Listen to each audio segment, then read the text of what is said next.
Assalamualaikum warahmatullahi wabarakatuh. Perkenalkan, nama saya Amir Yunus dari kelas Akuntansi B, akan menjelaskan materi tentang geopolitik Indonesia. Geopolitik berasal dari kata geo. Kata Yunani, geo adalah bumi, dan politik, esensi politik kekuatan. Geopolitik berarti kekuatan yang didasarkan pada pertimbangan-pertimbangan letak bumi sebagai wilayah hidup dalam menentukan alternatif kebijaksanaan untuk mewujudkan suatu tujuan. Geopolitik Indonesia diartikan kekuatan yang didasarkan pada pertimbangan-pertimbangan letak bumi terdiri atas berbagai pulau antara silang dunia sebagai wilayah hidup dalam menentukan alternatif kebijaksanaan nasional untuk mewujudkan tujuan nasional. Geopolitik adalah politik yang tidak lepas dari pengaruh letak dan kondisi geografis bumi yang menjadi wilayah hidup. Politik dalam ketatanegaraan berdasarkan tiga hal, yaitu bagaimana menyatukan bangsa dan nusanya, bagaimana cara berperintahan dengan bangsa yang majemuk, dan bagaimana menyejahterakan bangsa dan rakyatnya. Tiga hal ini atas dasar tiga pokok pikiran dalam pembukaan Undang-Undang Dasar 1945 sebagai fundamen politik negara. Politik ketatanegaraan yang mendasarkan pengaruh geografis bumi, maka yang penting adalah manusia yang hidup di atas bumi itulah berperan sebagai penentu terhadap bumi tempatnya berada. Sebagai geopolitik adalah ilmu tentang pengaruh faktor-faktor geografis terhadap ketatanegaraan. Dasar pengertian geopolitik. Timbulnya pengetahuan geopolitik berpangkal pada tinjauan para ahli pikir dan sarjana tentang peranan faktor geografis terhadap kehidupan makhluk dan kebudayaan, bahwa keadaan alam di sekitarnya adalah penting untuk tiap makhluk hidup. Kehidupan harus menyesuaikan diri dengan keadaan alamiah. Manusia sebagai makhluk sosial budaya tidak hanya dikelilingi oleh situasi sosiokultural semata, tetapi pada hakikatnya tergantung pula serta diliputi oleh situasi alamiah. Menurut Friedrich Ratzel yang menyatakan dalam bukunya Political Geography bahwa negara merupakan organisme yang hidup dan supaya dapat hidup subur dan kuat maka memerlukan ruangan untuk hidup. Dalam bahasa Jerman disebut Lebensraum, negara-negara besar.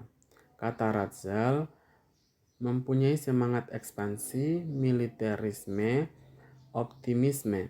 Menurut Rudolf Jelen, geopolitik sebagai suatu istilah adalah singkatan dari geographical politik yang dicetuskan oleh seorang sarjana ilmu politik Swedia bernama Rudolf Jelen pada 1900. Dalam rangka mengemukakan suatu sistem politik yang menyeluruh, meliputi demopolitik, ekonomopolitik, sosiopolitik, kratopolitik, termasuk juga geopolitik. Jelen melanjutkan ajaran Ratzel tentang teori organisme. Jelen menegaskan bahwa negara adalah suatu organisme yang dianggap sebagai prinsip dasar.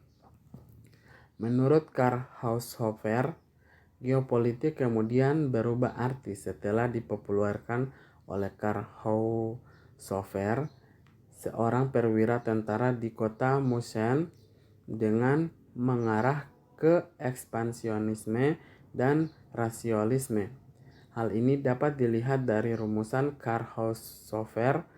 Geopolitik adalah landasan ilmiah bagi tindakan politik dalam perjuangan demi kelangsungan hidup suatu organisasi negara untuk memperoleh ruang hidupnya. Konsep geopolitik yang dikembangkan oleh Karl Haushofer mencakup seluruh sistem politik pandangan Jelen. Dan ajaran Pancasila, konsep Karl Haushofer tidak dapat diterima oleh bangsa Indonesia karena sangat bertentangan dengan filsafat hidup bangsa Indonesia. Sesuai dengan ajaran Pancasila, bangsa Indonesia merumuskan geopolitik sebagai berikut. Geopolitik adalah pengetahuan tentang segala sesuatu yang berhubungan dengan konstelasi geografis suatu negara dengan memanfaatkan keuntungan letak geografis tersebut untuk kepentingan penyelenggaraan pemerintahan nasional dan penentuan kebijaksanaan secara ilmiah berdasarkan realita yang ada dengan cita-cita bangsa. Untuk esensi politik adalah kekuatan. Dalam ilmu politik diajarkan bahwa esensi dari politik adalah kekuatan. Oleh karena itu, penggunaan kekuatan tersebut sangat penting, sehingga perlu adanya pembatasan pengertian tentang kekuatan dan penggunaannya, sesuai nilai-nilai moral bangsa yang berbudaya dan beradab. Bangsa Indonesia mengenal dua macam pengertian kekuatan, yaitu kekuatan fisik dan kekuatan mental. Kekuatan fisik mencakup jasmania serta kekuatan kesejahteraan material, dan kekuatan mental mencakup kekuatan agama, ideologi, serta pengetahuan dan wawasan kekuatan. Sehubungan dengan konsep geopolitik sebagai suatu wawasan yang berintikan pada kekuatan, maka perlu juga diketahui beberapa konsep tentang kekuatan. Kekuatan sebagai suatu wawasan dapat dibedakan menjadi 4 macam, yaitu yang pertama wawasan benua, kedua wawasan bahari, ketiga wawasan dirgantara, dan yang keempat wawasan kombinasi. Wawasan benua mendasarkan pada konsep kekuatan di darat. Wawasan bahari mendasarkan pada konsep kekuatan di lautan. Wawasan dirgantara mendasarkan pada konsep kekuatan di udara. Dan wawasan kombinasi merupakan integrasi ketiga wawasan, yaitu wawasan benua, wawasan bahari, dan wawasan dirgantara. Berikut wawasan Nusantara sebagai geopolitik. Wawasan Nusantara sebagai geopolitik Indonesia dalam wujudnya akan merupakan sebagai suatu gejala sosial yang bergerak dalam menyelenggarakan dan menjamin kelangsungan hidup seluruh bangsa dan negara Indonesia untuk mewujudkan keadilan sosial bagi seluruh rakyat dengan dasar persatuan Nusa Indonesia yang telah terkandung dalam ajaran Pancasila. Pengertian wawasan Nusantara yang dirumuskan di Lemhanas tahun 1999 oleh kelompok kerja wawasan Nusantara, yaitu cara pandang dan sikap bangsa Indonesia mengenai diri dan lingkungannya yang serba beragam dan bernilai strategis dengan mengutamakan persatuan dan kesatuan bangsa serta kesatuan wilayah dalam menyelenggarakan kehidupan bermasyarakat, berbangsa, dan bernegara untuk mencapai tujuan nasional. Perkembangan wilayah Nusantara. Gagasan wawasan Nusantara berpangkal tolak dari pengertian archipelago yang menurut hukum internasional berarti lautan prinsip, negara kepulauan yang kemudian dikaitkan dengan cita-cita proklamasi filsafat bangsa dan negara Indonesia dan kepentingan-kepentingan nasional, dan terutama sekali berlandaskan pada pokok pikiran pertama dalam pembukaan Undang-Undang Dasar 1945, yaitu negara melindungi segenap bangsa Indonesia dan seluruh tumpah darah Indonesia dengan berdasarkan atas persatuan yang diakhiri timbul menjadi gagasan wawasan Nusantara. Perkembangan wawasan Nusantara pada dasarnya ada dua bagian. Pertama tentang proses gagasan wawasan Nusantara dan yang kedua tentang hukum laut sebagai suatu aspek wawasan Nusantara dan dilengkapi dengan pembahasan tentang kedaulatan negara atas ruang udara. Aspek historia dan yuridis formal dalam rangka mendalami, menghayati, dan mengamalkan gagasan wawasan Nusantara, maka perlu dipahami terlebih dahulu tentang pengertian kenusantaraan. Pengertian kenusantaraan archipelago sesuai asas-asasnya dapat dipahami juga bahwa Nusantara atau negara kepulauan ialah suatu kesatuan utuh wilayah yang batas-batasnya ditentukan oleh laut dan di dalamnya terdapat pulau-pulau serta gugusan pulau-pulau. Atau sering juga dirumuskan gugusan pulau-pulau dengan perairan di antaranya sebagai kesatuan utuh, dengan unsur air sebagai penghubungnya. A. Ordonansi tahun 1939. Secara historis gagasan wawasan Nusantara dapat dimulai sejak proklamasi kemerdekaan Republik Indonesia yang masih mengikuti Ordonansi tahun 1939 dalam Undang-Undang Dasar 1945 tidak menentukan batas-batas wilayah Republik Indonesia. B. Deklarasi Juanda 1957. Menjelang tahun 1957, ketentuan ordonansi tersebut terasa seringkali tidak memadai lagi untuk memelihara kepentingan dan keutuhan vital Indonesia, baik di bidang politik, ekonomi, maupun hankam.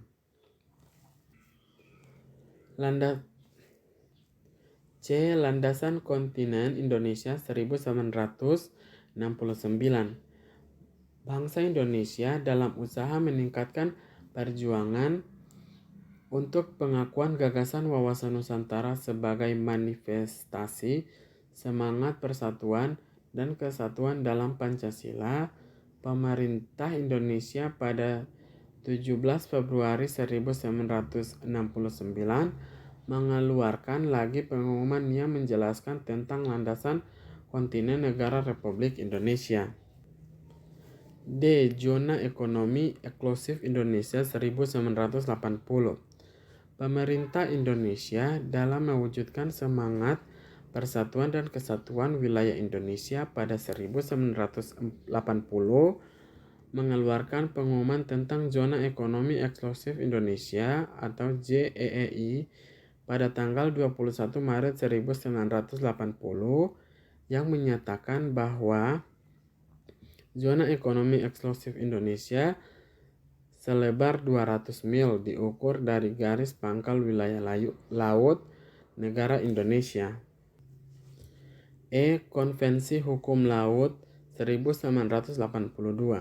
Melalui Konferensi PBB tentang Hukum Laut Internasional 3 di New York tanggal 30 April 1982, pokok-pokok asas negara kepulauan diakui dan dicantumkan dalam UNCLOS 1982, United Nations Convention on the Law of the Sea, atau Konferensi Perserikatan Bangsa-Bangsa tentang Hukum Laut yang sering disebut Konvensi Hukum Laut Internasional, memberikan perluasan yurisdiksi negara-negara pantai di laut bebas. Kedaulatan di ruang udara. Perkembangan konsep wawasan Nusantara atas dasar pemikiran historis dan yuridis formal khusus tentang konsep kewilayahan, maka perlu dibahas pula mengenai kedaulatan negara atas ruang udara. Konsep tentang ruang udara ini ada dua teori dasar, yaitu teori udara bebas dan teori kedaulatan negara. Teori udara bebas menyatakan bahwa Udara bersifat bebas, oleh karena itu tidak dimiliki oleh negara tertentu. Dan teori kedaulatan udara menyatakan bahwa negara berdaulat atas ruang udara di atas wilayah negara. Untuk jarak dan batas ruang udara, Konvensi Chicago tahun 1944 menetapkan tentang pengertian ruang udara sebagai jalur ruang udara di atmosfer yang berisikan cukup udara yang memungkinkan pesawat udara dapat bergerak. Jarak ketinggian kedaulatan negara di atmosfer ditentukan oleh kesanggupan pesawat udara mencapai ketinggian. Dengan demikian, batas tersebut berubah sesuai dengan kemajuan teknologi. Dalam teori kedaulatan negara di udara perlu juga diketahui khusus yang berhubungan dengan teori kedaulatan suatu negara terbatas, yaitu teori keamanan, teori penguasaan, dan teori ruang udara. Unsur dasar geopolitik Indonesia. Geopolitik Indonesia sebagai fenomena atau gejala sosial harus dilihat sebagai gejala dinamis yang selalu mengusahakan persatuan dan kesatuan. Persatuan merupakan suatu proses, yaitu usaha ke arah bersatu untuk menjadikan keseluruhan ke arah satu kesatuan yang tidak terpisahkan, atau dengan istilah lain sifat-sifat dan keadaan yang sesuai dengan hakikat satu, yaitu mutlak, tidak dapat terbagi dan terpisahkan dari yang lain. Dan sebagai gejala sosial yang dinamis, geopolitik harus selalu berkembang terus, yang konsisten dan relevan dengan berlandaskan konsepsi dasar dan konsepsi pelaksanaan geopolitik Indonesia. Konsepsi dasar geopolitik Indonesia. Konsepsi geopolitik terdiri atas dua unsur, yaitu unsur wadah, kontur, dan unsur isi, konten. Unsur wadah terdiri atas tiga subunsur, yaitu unsur bentuk wujud, tata inti organisasi, dan tata kelengkapan organisasi. Sedangkan unsur isi yang terdiri atas tiga subunsur, yaitu unsur cita-cita, sifat dan ciri, dan cara kerja. Konsepsi pelaksana geopolitik Indonesia. Tata laku geopolitik Indonesia merupakan konsepsi pelaksana, yaitu melaksanakan unsur isi yang diterapkan dalam unsur wadah atau dasar penentu kebijaksanaan dengan memanfaatkan keuntungan letak geografi negara, dengan dibedakan menjadi dua subunsur dasar, yaitu tata laku batinia dan tata laku lahiria.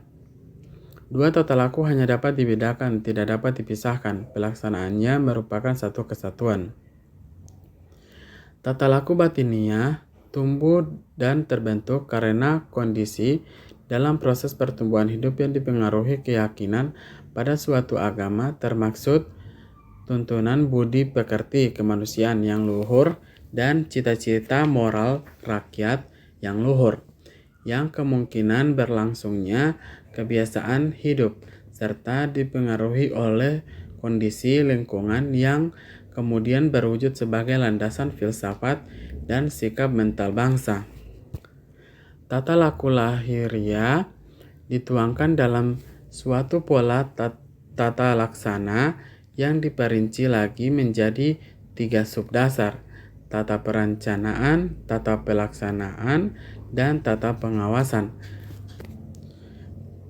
Tata laku ini berupa penerapan Undang-Undang Dasar 1945 dalam geopolitik Indonesia yang melahirkan Geostrategi Indonesia. Implementasi geopolitik Indonesia.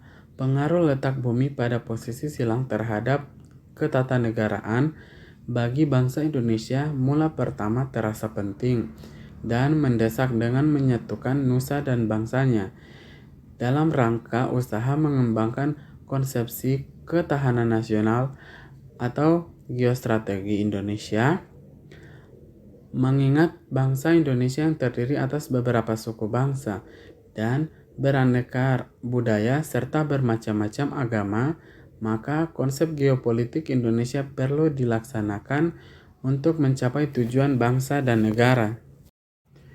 Wawasan pembangunan nasional. Wawasan dalam penyelenggaraan pembangunan nasional untuk mencapai tujuan dan cita-cita nasional adalah wawasan Nusantara yang merupakan geopolitik Indonesia. Wawasan Nusantara sebagai wawasan pembangunan nasional adalah mengutamakan persatuan dan kesatuan bangsa serta kesatuan wilayah yang mencakup kesatuan politik, kesatuan ekonomi, kesatuan sosial budaya, dan kesatuan hankam. 4 bidang ini merupakan pancaran dari Pancasila sebagai ideologi negara, sehingga dalam wawasan pembangunan tidak ada istilah kesatuan ideologi yang berlandaskan kesatuan wilayah, karena ideologi Pancasila sebagai asas untuk menyatukan wilayah dan bangsa Indonesia. A. Perwujudan Kepulauan Nusantara sebagai satu kesatuan politik. B. Perwujudan Kepulauan Nusantara sebagai satu kesatuan ekonomi. C. Perwujudan Kepulauan Nusantara sebagai satu kesatuan sosial budaya. D. Perwujudan Kepulauan Nusantara sebagai satu kesatuan pertahanan keamanan. Penerapan geopolitik Indonesia. Geopolitik Indonesia harus dijadikan pedoman dan tuntunan bagi setiap individu, bangsa, dan rakyat Indonesia dalam membangun dan memelihara tuntunan bangsa dan negara.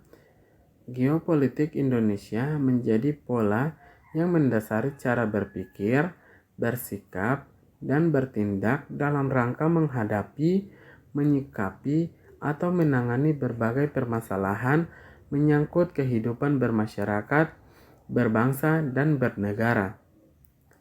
Geopolitik Indonesia sebagai pedoman dan tuntunan bagi bangsa Indonesia, penerapannya secara singkat dibedakan 2 kelompok, yaitu dalam wilayah dan kehidupan nasional, atau 2 aspek, yaitu aspek wilayah dan aspek Polek-Sosbud Hankam.